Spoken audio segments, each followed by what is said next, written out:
independencia, nuestro valor más sagrado. Lo que nos hace republicanos, libres, soberanos. Nadie nos regaló la independencia. Costó muchos años, mucho valor y sacrificio. Y desde este lugar exacto de la costa venezolana, Puerto Cabello, fueron expulsadas hace 200 años las últimas fuerzas del imperio colonial. Ahí está un mástil de madera donde ondeó por última vez la bandera del Imperio Español. Y ondeó por última vez porque lo arriamos y la ganamos en buena lid en los campos de batalla, derramando nuestra sangre por la libertad y por la independencia de nuestra república.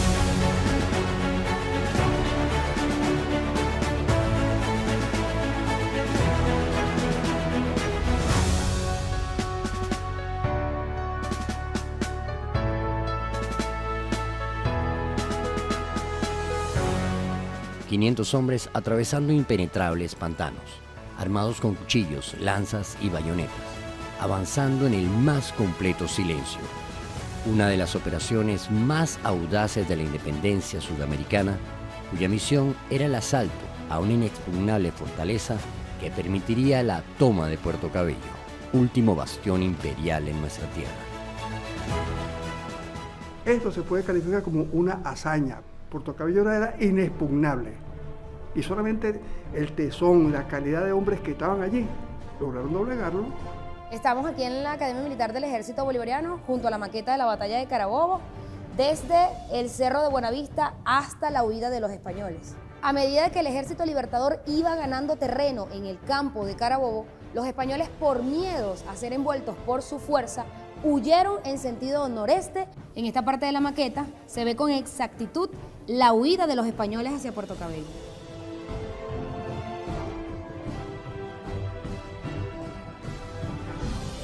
Si algo tenemos que destacar es que en 1821 se coloca una herida mortal al ejército español. El haber perdido en Carabobo con la cantidad de hombres que tenían, con la calidad de los jefes que tenían los españoles, el ejército realista, en Carabobo indudablemente fue una derrota de orden moral.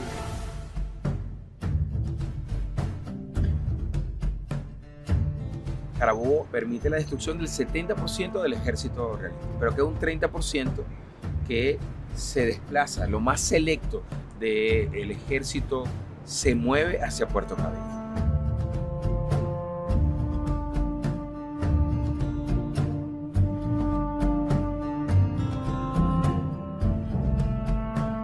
Su única salida hacia el exterior, su único cordón umbilical con la metrópoli, era justamente el castillo de San Felipe y la fortaleza de Puerto Cabello.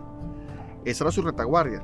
De hecho, estaba previsto así en los planes. Si algo llegaba a fracasar en la batalla de Carabobo, el repliegue de esa unidad sería hacia Puerto Cabello, que es el único sitio que tiene para poder salir o recibir refuerzos.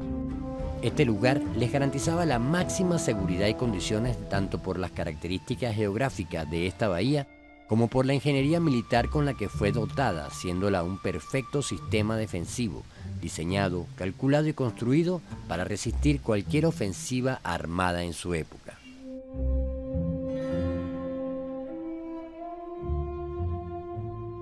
Las propias características geográficas lo hacían una zona de aguas calmas y seguras. El Caribe es en apariencia un mar tranquilo, pero los huracanes son un constante peligro para la navegación. La configuración natural de una bahía rodeada de arrecifes con fuentes de agua dulce y a resguardo de los vientos y corrientes ofrecía refugio seguro para los navegantes.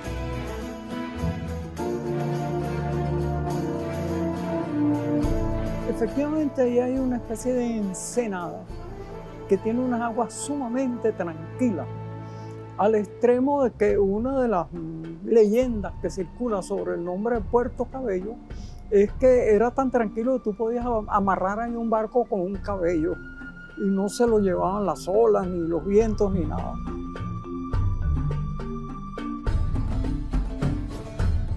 Puerto Cabello reúne las condiciones óptimas para ser una ciudad-puerto, y entonces allí se establece, después de la invasión europea, un puerto.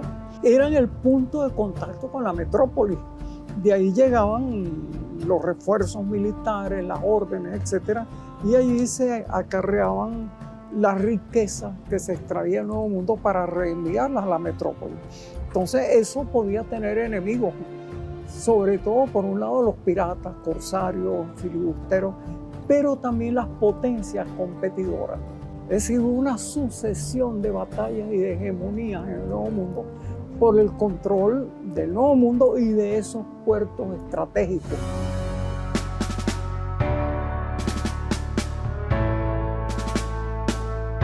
A las características naturales de la bahía se le suman los dispositivos militares instalados para resguardarla.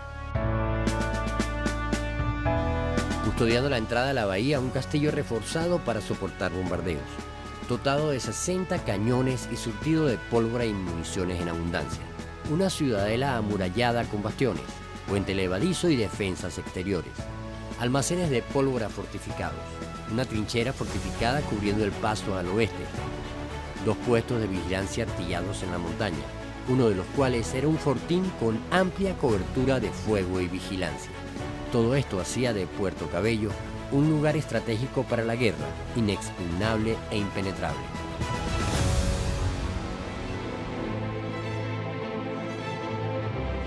El repliegue después de Carabobo que realiza el ejército español no es un repliegue defensivo, es un repliegue de reconcentración, esperando, solicitando además nuevos refuerzos, y Puerto Cabello se transforma en una estrategia de reconquista importante. Cuando la torre llega al castillo de Puerto Cabello, el 25 de julio, tiene todavía cifradas sus esperanzas en que el coronel Pereira, que estaba en Caracas, pudiera dar combate allá y pudiera salvarnos la situación del desastre en la batalla de Carabobo. Días posteriores se da cuenta que Pereira llega también aquí a Puerto Cabello con una capitulación que le ofrece Bolívar y se rinden las tropas que estaban en Caracas, que era una esperanza. Les quedaba el enclave del castillo de San Antonio en Cumaná. Cumaná se ve sometida a un asedio por tierra por el general Bermúdez y por mar por el capitán de navío Agustín Armario. Eso se va a resolver de una manera relativamente rápida y para mediados de octubre ya Cumaná es liberada. Estaban sitiados en Puerto Cabello, habían perdido sus tropas en Caracas y les quedaban solamente las fortalezas que están en la vela de Coro, y les quedaba la posibilidad de ir a Maracaibo. Y esos son los planes que comienzan a hacer de inmediato para tratar de remediar la situación. Acuérdate que Puerto Cabello fue una plaza muy relevante, tanto para los realistas como para los republicanos. Se necesitaba tomar esa plaza a toda costa porque mientras los realistas tuvieran un punto de desembarco en Venezuela, la independencia no estaba totalmente finalizada. Sí, bueno, los españoles de aquella época, ese ejército era un ejército aguerrido, no hay duda, y eran bien tenaces. Y esos jefes españoles no se iban a rendir tan fácilmente. Y tenían, por supuesto, la provincia de Coro, que les era leal a ellos, la provincia del Zulia les era leal a ellos también, y esas ciudades, Maracaibo y Coro, constituían una esperanza para poder levantar tropas allí y hacer una contraofensiva. Comienza un plan que lo esboza Miguel de la Torre inicialmente por insistencia de Francisco Tomás Morales de reconquista, que consiste en hacer un conjunto de operaciones con las fuerzas que estaban en Puerto Cabello superiores a los 3.000 hombres. Entonces, desde que la torre llega a Puerto Cabello, comienzan esos planes inmediatamente y empiezan los primeros movimientos para ver cómo salían de la fortaleza, porque lo que venía inmediatamente, según la regla militar, era ponerlos en un sitio de fortaleza, rendirlos por hambre, por supuesto, sin agua, y eso para ellos iba a ser muy costoso. El mariscal La Torre ingresa a Puerto Cabello con el batallón Valencé, y todos conocemos esa historia, y se consigue aquí al segundo batallón de Navarra, más los emigrados que venían de haber perdido.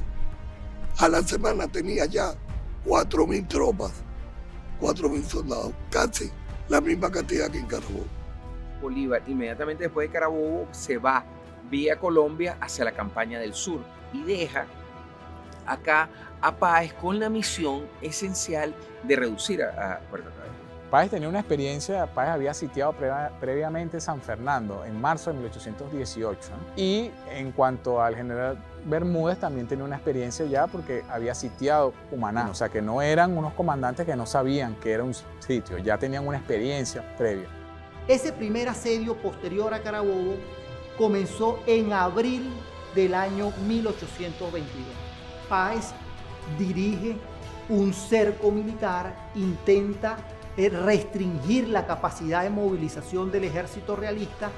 A mitad del mes de abril de 1822, el general Páez comienza los bombardeos, las acciones bélicas, aún estando bajo el fuego enemigo que recibía desde el Fortín Solano, desde el castillo de San Felipe y desde varios baluartes, logra tomar las inmediaciones de la ciudadela.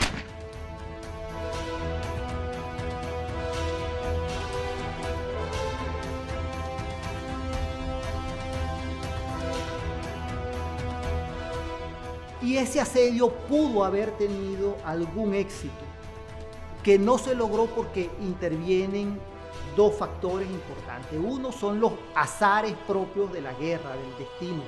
Las tropas patriotas son víctimas de una peste, se conoce como la peste del vómito negro, que afecta la salud de las tropas. Según las cartas, los documentos del propio Páez, es porque no tiene recursos, no tiene pólvora, balas, no tiene víveres. Él dice literalmente que su tropa se está alimentando de burros y de cangrejos. Y lo segundo es que también, refiere Páez en los documentos, no tiene un apoyo real de la Armada, no hay un bloqueo real de la Armada Republicana. Entonces él dice, no puedo hacer absolutamente nada, no puedo bloquear en tierra si los realistas tienen una flota que les permite salir y entrar de Puerto Cabello y les permite además traer recursos. Que les permitió resistir con mayor prolongación. Bueno, Páez se ve entonces en la necesidad de levantar el sitio. Las tropas realistas son ahora comandadas por el general Francisco Tomás Morales, un personaje que venía de la práctica de guerra-muerte, entonces entiende que la guerra hay que imprimirle unos nuevos bríos. Lo cierto de todo esto es que los realistas han tomado otra vez fuerza y se han posicionado por todo el norte de lo que hoy es el estado Coro, que era la provincia de Coro. En septiembre de 1822, el general Francisco Tomás Morales sale de Puerto Cabello también en barco y desembarca en el Golfo de Venezuela, en una zona llamada Dabajuro. Vencerá al comandante republicano Lino de Clemente en el combate de Salina Rica. Por todo, por San Juan de los Cayos, por La Vela, por Coro, y han tomado todo esto a llegar a Maracaibo y han tomado también el puerto de Maracaibo nuevamente. Entonces tiene Maracaibo, Coro y Puerto Cabello, y desde ahí podía desplazarse hacia Colombia, podía desplazarse hacia el sur de Venezuela, podía desplazarse hacia el oriente y comprometía entonces la campaña del sur de Bolívar. Y por eso era tan importante tomar Maracaibo y tomar Puerto Cabello. El segundo sitio sobre Puerto Cabello lo inició el general Páez en el año de 1823, específicamente en el mes de febrero. Se caracterizó por el estrechamiento del bloqueo, haciendo retroceder a los realistas de nuevo hasta la ciudadela. En este periodo se recaptura nuevamente el Fortín Solano, el Vigía y el Trincherón. Debido a la misma opresión de los españoles y a las penurias y carencias que vivían dentro de Puerto Cabello, por la dinámica de la guerra y del bloqueo del sitio, eso hizo que muchas personas estuviesen dispuestas a colaborar en mayor o menor medida con los patriotas y que a José Antonio Páez, al otro lado de las murallas, no le faltara información sobre lo que acontecía dentro de la ciudad. Mucha población dentro de Puerto Cabello hizo las veces de quinta columna o de informantes para los patriotas. Hombres y mujeres que sus nombres están olvidados en la historia, que desde distintas áreas, bien sea en el frente de batalla, bien sea en la logística, bien sea en la información, vemos al pueblo en acción. No es tanto ver el hito como un gran momento de Páez de la batalla, sino como un hito de logro colectivo. Lo que Páez llaman en sus documentos el partido secreto. ¿Qué es el partido secreto? Aquellos vecinos de Puerto Cabello que estaban en comunicación con Páez, que es que ya querían rendir la plaza. Pero el 1 de mayo se produjo el combate naval de Isla Larga y la escuadra republicana fue derrotada por la escuadra realista. Perdimos 40 hombres, 300 de ellos fueron prisioneros, entre ellos el comandante de la escuadra patriota, el capitán de fragata Juan Daniel Daniels. Y derrota a Daniel porque hubo un enfrentamiento a mar abierto. Y nosotros, cuando te decía que no teníamos protoarmada, es que nuestra armada no tenía grandes buques. Eran pequeñas goletas, eran bergantines, eran flecheras, eran buques con menores capacidades. A partir de la batalla del lago Maracaibo, esa gran hazaña por parte de la escuadra patriota, un 24 de julio de 1823, permitió la superioridad de nuestros buques de guerra en las aguas nacionales y jurisdiccionales de Venezuela. Se fortalece al capturar gran parte de los buques y de la artillería enemiga y se logra que los realistas prácticamente desaparezcan de nuestras aguas. Se reinicia inmediatamente en agosto de 1823, que Páez inicia el último gran bloqueo de Puerto Cabello. Ya no es solo un bloqueo de tierra, sino que es un bloqueo marítimo. Lo cual va a afectar directamente a Puerto Cabello porque sin los auxilios llegados desde Cuba y Puerto Rico, era cuestión de tiempo de que se agotaran los suministros, se agotaran los refuerzos. Pero además la consecuencia de la batalla del lago es una supremacía marítima que permite entonces cerrar el círculo sobre el cuello para asfixiar a Puerto Cabello. Y el bloqueo es una operación que puede parecer menor, pero lentamente consume las reservas de alimentos, de munición del enemigo y sobre todo su moral. Un enemigo que sabe que no va a ser auxiliado, o combate mal o se rinde.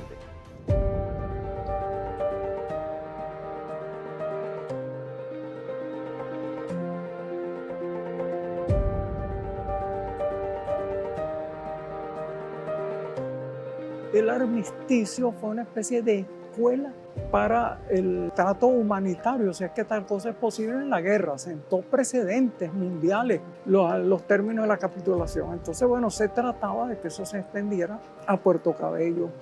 Páez propuso eso varias veces y entonces el gobernador de la fortaleza decía que no, él repetía que aquí íbamos a morir todos, no hubo forma. Páez tuvo que recurrir, bueno, a la acción violenta, que tomar la fortaleza por el sitio menos esperado. ¿Por qué Páez se ve precisado, urgido a tomar la plaza? Porque le llegan noticias de que se está preparando desde Cuba una nueva expedición con Ángel Laborde y Morales, que Morales y Laborde están preparando una expedición para desembarcar en Puerto Cabello y reiniciar la guerra. El marino de mayor importancia de la Armada Española para ese momento, que es Ángel Laborde, viene hacia la Capitanía General de Venezuela. Páez venía evaluando cómo podía tomar esta fortaleza. No le encontraba la forma de hacerlo. Estaba muy bien construida y estaban previstos todos los puntos por donde podía el enemigo atacar. Había un solo punto nada más, que era los manglares. Uno de los que estaba colaborando con Páez era un español llamado Jacinto Istueta, y este español, Jacinto Istueta, manda a su esclavo, a su práctico, Julián. Es este práctico, Julián, quien le enseñará el camino a Páez. Hizo la historia, el destino de que fuese un representante de la clase social más explotada del régimen colonial, quien diera ese alfilerazo final al régimen español en Venezuela, aunque también es cierto que supuestamente el propietario de Julián simpatizaba con la causa patriota. Entonces no fue para nada casual que él se encontrara con los patriotas en el manglar y los condujera hasta la victoria.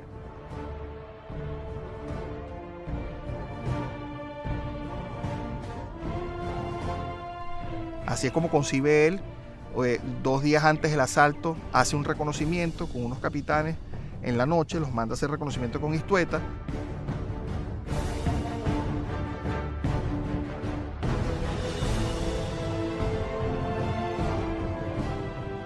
Le dicen que es positivo el camino, que llegaron inclusive cerca del lugar de donde va a ser la infiltración.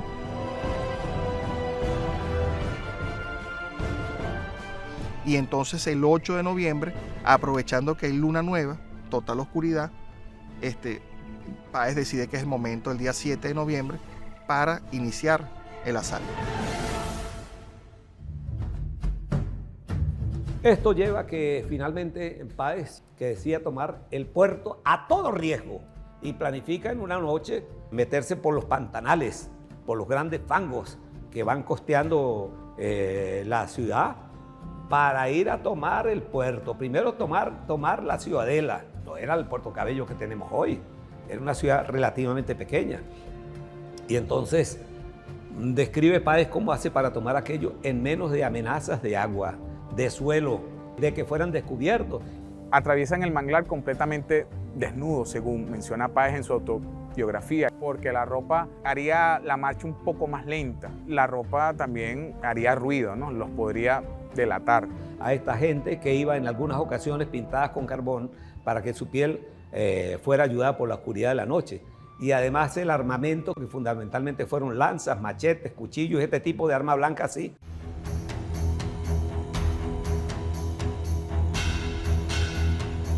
Y ese día entonces, a las 10 de la noche, organizando una columna de 500 hombres, comandada por los hombres más expertos que tiene, Manuel Cala, Farfán, Abreu de Lima,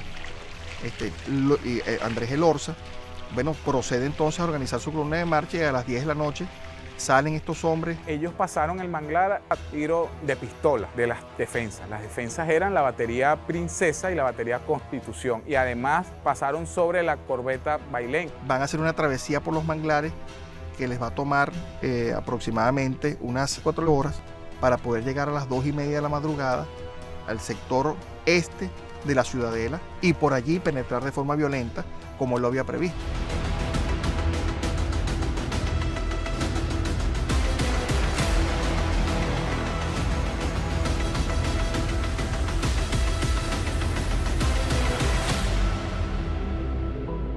La hazaña que encarna pues esta operación pudiese ser una operación de infiltración, una operación de fuerzas especiales, lo que conocemos como eso, fue precisamente a través del trincherón, a través de los manglares, para caerle por un costado, el costado este, a la Ciudadela, controlarla, la Ciudadela, controlar también el pueblo del exterior.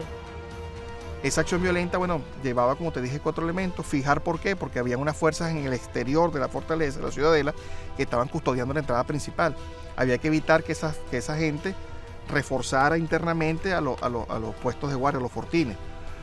Para eso Páez previó para fijar, bueno, un fuego de artillería como un fuego de ablandamiento, que inició a las 7 de la mañana del día 7 y finalizó a las 8 de la noche.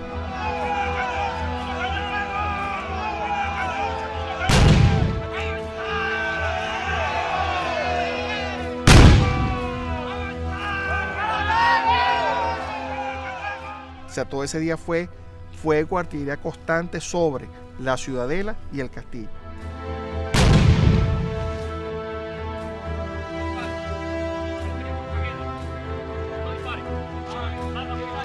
O sea, se produce el ataque por el manglar al pueblo interior, se produce un ataque a los muros exteriores, a la casa fuerte, y se produce además un ataque con unas embarcaciones por la zona occidental donde hay una cortina o donde hay una muralla, precisamente para confundir a los realistas.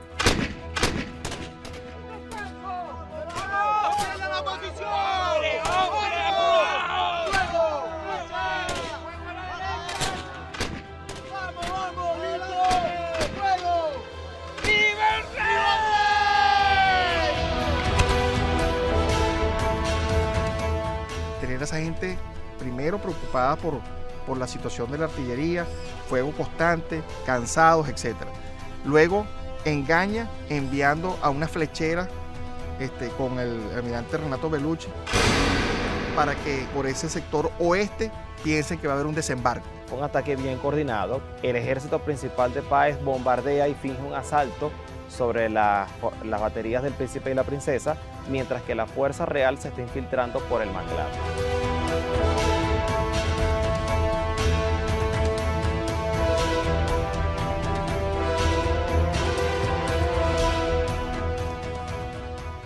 Está en fuego constante con la artillería que lo está atacando con la flechera de Bellucci que lo están atacando por el flanco oeste, sin darse cuenta que el ataque verdadero, toda una obra de arte, va a llegar justamente por donde ellos menos se lo imaginan, que es por su flanco este.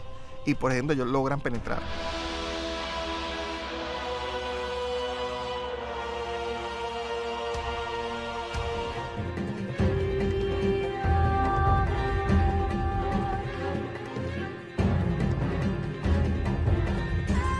La primera compañía va a tomar lo que son las baterías del Príncipe y Princesa, que son las más cercas a la puerta principal. La segunda compañía se va a ir a los muelles directamente, la tercera compañía a la batería del Corito, la cuarta compañía a la batería de Constitución.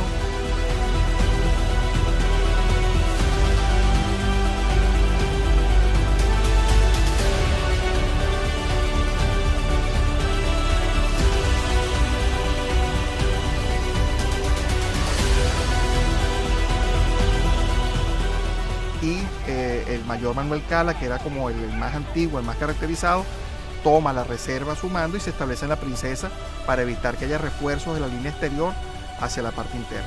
El ataque lo que duró fueron media hora, ya a las 3:30 de la mañana ya la plaza estaba tomada, Sebastián de la Calzada termina rindiéndose. El que se rinde en el asalto es Sebastián de la Calzada, que era la máxima autoridad de la plaza. Cuando se toma Puerto Cabello se consiguen de botín 60 cañones y 3.000 quintales de polvo. O sea, eso era para resistir. Hubo cerca de 4 centenares de bajas de los realistas y un número comparativamente bastante bajo de los patriotas. Esa noche muchos oficiales y soldados desesperados ante la acción violenta de las tropas de Páez se lanzan al agua y se vienen acá al castillo de Libertador, el castillo de San Felipe en la época. El coronel Carrera es el comandante del castillo, se viene hasta acá, no se rinde el coronel Carrera y de hecho abre fuego sobre la ciudadela ese mismo día 8 y bueno, Páez dijo, pero ¿cómo es esto? Después que Páez le había ofrecido a Calzada su espada y habían llegado a un acuerdo honorífico, ¿cómo es que lo estaban atacando del castillo de San Felipe? Entonces bueno, logran hacer un parlamento con Carrera que exige que se presente en esta plaza el general Calzada junto con el general Páez y que el general Páez se venga solo. Y Páez dice en sus memorias que bueno, que él confiaba en la hidalguía de los españoles y el honor, se viene solo hasta acá, hasta el castillo de San Felipe, donde se logra la rendición del mismo y 2 días después se está firmando la capitulación ya de las últimas fuerzas españolas en Costa Firme, en este mismo lugar, el 10 de noviembre del año 1823. A los españoles se les permite retirarse con prácticamente todos sus estandartes y se les va a suministrar el transporte, los víveres y la escolta para llevarlos hasta la isla de Cuba, que era el último reducto español en América, donde ya van a quedar libres. Entonces la capitulación obedeció a eso, obedeció a que se fueran de aquí. Bueno, como ellos lo habían pedido, perfecto, nos rendimos, pero queremos que después de 300 años de dominio, nos permitan por lo menos unos 5 minutos de gloria, que fue lo que se les dio con la capitulación. Pero al final, bueno, estaban derrotados y bajando el pabellón del León de Castilla, se estaba izando el tricolor nacional. La lucha por la independencia fue a punta de sacrificio, fue a punta de corazón, fue a punta de conciencia. Quienes no se explican hoy en Europa o en Estados Unidos cómo es que nosotros, después de tantas presiones, no hemos cedido, es porque no conocen la historia y no saben que nosotros hemos comido culebra y piedra molida. Eso hay que decírselo a los pueblos del mundo.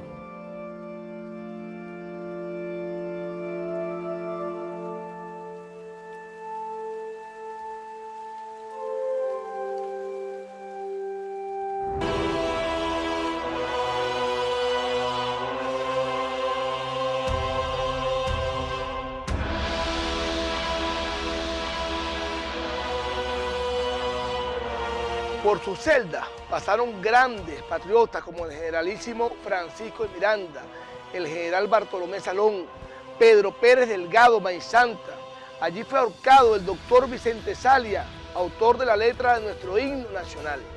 El castillo nos recuerda el tormento de los patriotas, que allí sufrieron torturas y muertes, pero también nos recuerda la inmensa dignidad de quienes en sus calabozos supieron resistir con firmeza la opresión del Imperio Español, con la conciencia fortalecida de lograr la independencia y la libertad de nuestra patria.